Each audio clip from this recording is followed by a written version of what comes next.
চোৰাংচিকাৰী হুঁচিয়াৰ বন বিভাগ হুঁচিয়াৰ বন মন্ত্ৰী হুঁচিয়াৰ চোৰাংচিকাৰী বন্ধ কৰক বন মাৰা বন্ধ কৰক director go back director go back we want justice মানক ধ্বংস কৰা বন্ধ কৰক চোৰাংচিকাৰী হুঁচিয়াৰ ahoy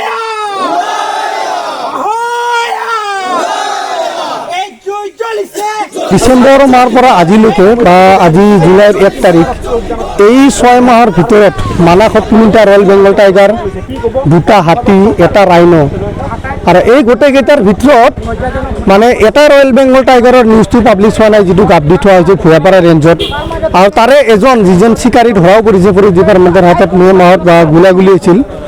তো তেখেতে নিজে চিকাৰ কৰিছে 30,000 টকাত ভূটানত বিক্ৰী কৰিছে এই নিউজটো পাব্লিছ হোৱা নাই ভুয়াপাৰা ৰেঞ্জত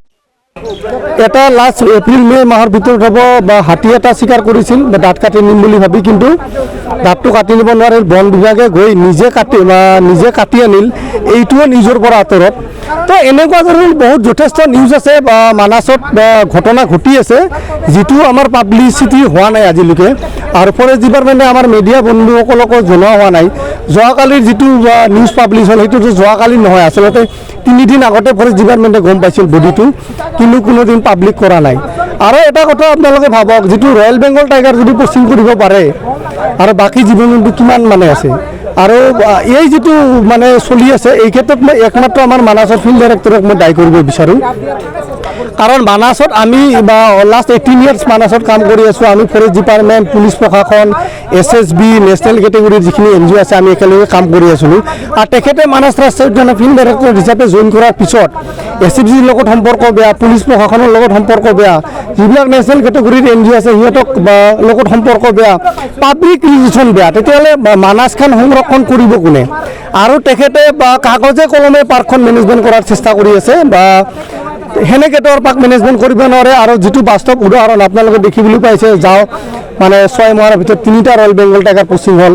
সদায় কোনো ভাৰতবৰ্ষত কোনো এখন টাইগাৰ ৰিজাৰ্ভত এনেকুৱা 3টা ৰয়েল বেংগল টাইগাৰ পশ্চিম হোৱা নাই ইনফাইটিং বা নেচাৰেল ডেথ হ'ব পাৰে তো এই ক্ষেত্ৰত আমি আজি আন্দোলনৰ জৰিয়তে অসম চৰকাৰ আৰু BTG চৰকাৰক মই অনুৰোধ জনাম এই ফিল্ড ডাইৰেক্টৰক ইমিডিয়েট ইয়াৰ পৰা বদলি কৰিব লাগে আদাৰৱাইজ মানাসত 1 বছৰৰ ভিতৰত মানাসত ৰাইনো 0 হ'ব সংখ্যা আৰু বেংগল টাইগাৰৰ সংখ্যা 0 হ'ব আজি ৰাতিপুৱাৰ পৰা ইমান বৰষুণ আপোনালোকে দেখা পাইছে বৰষুণৰ মাজতে আজি বিভিন্ন দল সংগঠন গ্ৰেটাৰ মানাস আৰু এই মানাসৰ ওচৰৰ বিভিন্ন ৰাইজ আজি দলে বলে ওলাই আহিছে এই কাৰণেই যে আপোনালোকে দেখা পাইছে যে কেইদিন বা কেইমাহৰ পৰা যে মানাসৰ ভিতৰত চোৰাং চিকাৰীৰ উপদ্ৰৱ